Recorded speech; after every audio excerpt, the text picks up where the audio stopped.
They thought I was nobody. Just a poor, insignificant girl from some forgotten corner of the city. When I showed up at their grand villa with second-hand shoes and no makeup, the judgment in their eyes burned more than words ever could. But what they didn't know was, I was watching, listening, and remembering everything. My name is Hannah Rivers. At least, that's the name they knew.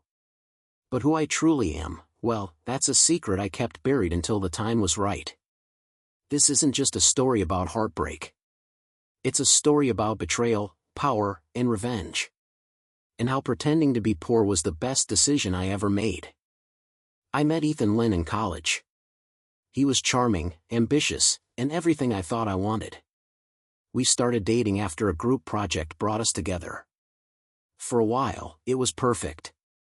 We laughed, we dreamed, and he told me he loved me for who I was, not for what I had. So, when he invited me to meet his family, I made a bold decision: I'd hide my background.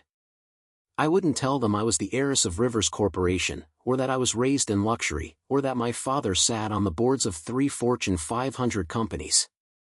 I wanted to see if they'd treat me with kindness, or if they only valued wealth. The result? Let's just say I got my answer quickly. From the moment I stepped into the Lynn mansion, his mother looked at me like I was dirt under her heels. She barely said hello before asking if my family ran a laundromat or a noodle shop. Ethan laughed awkwardly, but he didn't defend me. He never did. Then there was Natalie, his ex, picture-perfect, calculating, and conveniently reappearing just when Ethan's mother started talking about a more suitable match. Natalie smiled at me with those pitying eyes, as if I were a stray dog who didn't know she wasn't welcome. I told myself to stay calm. To smile through the humiliation. To act weak so they wouldn't see me coming. But nothing prepared me for what happened next. One evening, Ethan invited me to a charity gala hosted by his family. I wore a simple dress, deliberately modest, while Natalie arrived in a designer gown that shimmered under every light. Halfway through the event, with all eyes watching, Ethan dropped to one knee, and proposed. To her. Right in front of me. I felt the world collapse in slow motion. Gasps echoed, cameras flashed, and somewhere in the chaos, I heard Ethan's mother clapping with pride. And me? I stood there, frozen. Not in pain, but in clarity. That was the moment I stopped being Hannah Rivers, the quiet girl they mocked. And started becoming who I truly was. I didn't cry. Not then. Not in front of them. I simply smiled, whispered a soft congratulations, and walked out of the hall with every ounce of grace I could summon. But inside, something in me cracked open. On the ride home, I took off the necklace Ethan gave me on our anniversary and dropped it in a donation bin by the street. Cheap lies didn't deserve to stay close to my skin. The next morning, the headlines were everywhere: heir to the Lynn family proposes to his ex-girlfriend at charity gala, new flame silently walks away. They didn't even mention my name. I was just the other girl. A footnote. A shadow. Fine. Let them forget me. Because they were about to remember me for the rest of their lives. 3 days later, I returned to my real home, Rivers Manor. A white stone estate on a cliffside with a private vineyard, a collection of sports cars, and a staff that bowed when I entered the room. My father looked up from his newspaper and said, "You're back early." "I've seen enough," I replied. "It's time." He didn't ask what I meant. He simply handed me a keycard. "The private suite at Larkspur Tower is still yours. And if you need legal firepower, I'll call Linton and Blake," I finished. "Thanks, Dad." I moved into the suite that night, overlooking the city skyline Ethan once told me he wanted to conquer. Funny. I already owned half the buildings in his view. But I wasn't here just to take revenge. I needed help, real help. Someone who had been watching from the shadows all this time. His name was Lucas Gray. The elusive CEO of Gray Tech Group. Ruthless. Brilliant. And the man I once owed my life to. I met Lucas when I was 12. I had wandered off at a charity event and ended up lost in an alley, chased by two masked men. Before I could scream, a boy stepped out of the dark and fought them off. He was just a teenager, but he had the eyes of someone who had already seen too much. He didn't speak. Just handed me his coat and disappeared into the rain. Years later, I found out who he was. Lucas Gray, now a billionaire who rarely showed his face in public. And when I sent him a single message, "It's Hannah. I need you," he replied within minutes. The next morning, we met in the penthouse boardroom of Gray Tech. He stood by the window, backlit by the morning sun, dressed in a black suit that made him look untouchable. "You look different," he said without turning around. "So do you," I replied. "But your voice is the same." He finally turned to face me, his gaze steady. "Tell me who hurt you." I told him everything. He listened without interrupting, his jaw tightening at every mention of Ethan, his mother, and Natalie. When I finished, he nodded once. "I'll take care of it." "I don't want you to do it for me," I said firmly. "I want to stand in front of them when they realize who I am. I want them to see me, not as some poor girl they look down on, but as the woman who holds their fate in her hands." Lucas's eyes softened slightly. "Then let's make them look." And so, the plan began. Within a week, my real name, Hannah Rivers, started appearing on every guest list, every investor memo, and every charity board. Invitations poured in like clockwork. I didn't need to chase the spotlight. I was the spotlight. And then came the event that would change everything, the Lynn Foundation's annual fundraising gala. The same event where Ethan had once humiliated me. This year, however, the organizers had extended a special invitation to Miss Rivers of Rivers Corporation. They didn't realize I was the same girl they discarded. Not yet. I arrived fashionably late, stepping out of a black Rolls-Royce in a sapphire gown that shimmered with every breath of light. Cameras turned. Conversations paused. Even the air seemed to hush.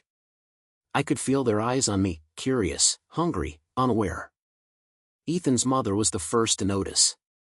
She blinked, tilted her head, and squinted. "Who is that girl?" Natalie leaned over, smiling tightly. "Must be some new heiress. Probably trying too hard." I walked past them without a glance. When I entered the ballroom, Ethan froze. He looked different now, sharper suit, slicked hair, and a desperate gleam in his eyes. I could almost see the gears turning in his head as he tried to place me. But I didn't give him the chance to ask. Because the next moment, Lucas walked in behind me. His presence was magnetic. Dressed in classic black, with his sharp jawline and unreadable eyes, he placed a hand lightly on my lower back and whispered, "Ready?" I nodded. The room buzzed with whispers. People were connecting the dots. "Is that Hannah Rivers with Lucas Gray? Did you see how Ethan Lynn looked at her? Wait, wasn't she the one he?" Yes. Yes, I was. The moment came when the host invited the key guests to the stage. The Lynns were glowing with pride. Natalie clung to Ethan like a trophy. Until the spotlight shifted, to me. And now, a warm welcome to Miss Hannah Rivers, our newest board member and one of this year's top contributors. You could hear a pin drop. I stepped onto the stage, turned slowly, and let my eyes meet Ethan's. His mouth parted slightly. Natalie's hand slipped from his arm. His mother's face went pale. And then, I spoke. "I'm honored to be here tonight. Some of you might not recognize me. Others might pretend not to. That's fine. The truth has a way of revealing itself, when it's ready." I paused, let the words hang. Sometimes, the girl you thought was beneath you turns out to be the one holding the pen to your story's ending. There were gasps. Murmurs. But I didn't wait. I left the stage and walked straight to Lucas, who looked at me with quiet admiration. That night, the cracks in their perfect little world began to show. Natalie tried to act unfazed, but her eyes darted toward every whisper. Ethan's mother cornered me near the dessert table, her smile forced. "You never mentioned your last name. And you never asked," I replied, lifting my champagne glass to her. But now that you know, I'm sure you'll treat me very differently. She didn't respond. She couldn't. As the evening ended, Ethan followed me to the elevator. Hannah, wait, please, I didn't know. You did know, I cut him off. You just didn't care. I was confused. I thought you were someone else. I was always me. You just didn't look long enough to see. The elevator doors opened. Lucas was waiting inside. I stepped in without looking back. Ethan stood frozen as the doors slid shut. The next morning, my inbox was flooded. Media outlets wanted interviews. Business partners were offering deals. But more than that, whispers about the Lin family began spreading like wildfire. And none of it was accidental. Lucas and I had been quietly collecting intel for weeks. With the help of a private investigative team and a few key insiders, we uncovered everything, from tax evasion, shell companies, to a falsified investment portfolio Ethan's father had been using to secure funding. I didn't want to destroy them. I just wanted them to taste powerlessness the way I once did. But amidst the planning and the late nights, something unexpected began to happen between me and Lucas. It was small at first. The way he started waiting for me outside every meeting. The way his voice softened when it was just the two of us in the car. The way he looked at me, not with sympathy, not with admiration, but like he saw everything I had endured, and still wanted to stand beside me. One night, after hours of reviewing documents in his office, I fell asleep at the conference table. When I woke up, there was a blanket over my shoulders and a steaming cup of tea waiting beside me. Lucas was sitting on the window ledge, jacket off, tie loosened, sleeves rolled. You didn't have to wait, I mumbled. I wasn't waiting, he replied, but his voice betrayed him. I stood, walked toward him, and for a moment, we just stared at each other. The city lights behind him blurred into gold and blue. Why are you helping me? I asked quietly. He looked at me, eyes deeper than midnight. Because years ago, you looked at me like I was a hero. When I didn't even believe I was worth anything. And now, I want to be that man, for you. My breath caught. I felt something tremble inside me. Something I thought Ethan had broken for good. But I wasn't ready, not yet. I need to finish this first, I whispered. He nodded. Then I'll wait. Days later, the final blow came. We released a confidential report to major shareholders, evidence of fraud, unethical hiring practices, and internal corruption at Lin Group. And while I made sure to keep my name out of it publicly, I knew they would connect the dots eventually. The Lin family's stock plummeted. Natalie was dropped from 2 endorsement deals after screenshots of her mocking poor girls surfaced online. And Ethan? He was forced to step down after the board lost confidence in him. I thought it would feel like victory. But it didn't. It just felt finished. What I hadn't expected was what happened next. I was invited to speak at an international women's business summit, my first public appearance as Hannah Rivers, heiress, strategist, and board member of Greytech. Before going on stage, Lucas pulled me aside. You're not just getting revenge, he said. You're changing the rules. I looked up at him. What if I don't want to play their game anymore? Then write your own, he said. That night, after the event, we walked together down a quiet garden path behind the venue. The moonlight caught in his eyes, and I stopped walking. Lucas, I said. That night you saved me as a kid, did you ever think we'd end up here? He didn't answer with words. Instead, he stepped forward and gently cupped my face. I think I knew, even then, that I'd spend the rest of my life finding my way back to you. Then he kissed me. Not out of pity. Not out of triumph. But out of something real. I didn't see Ethan again until weeks later. It was a rainy Tuesday morning. I was sitting in a cafe downtown, waiting for a meeting with one of Lucas's real estate partners. The bell above the door chimed, and I looked up, only to find him standing there. Alone. Soaked from the rain. For a moment, we just stared at each other.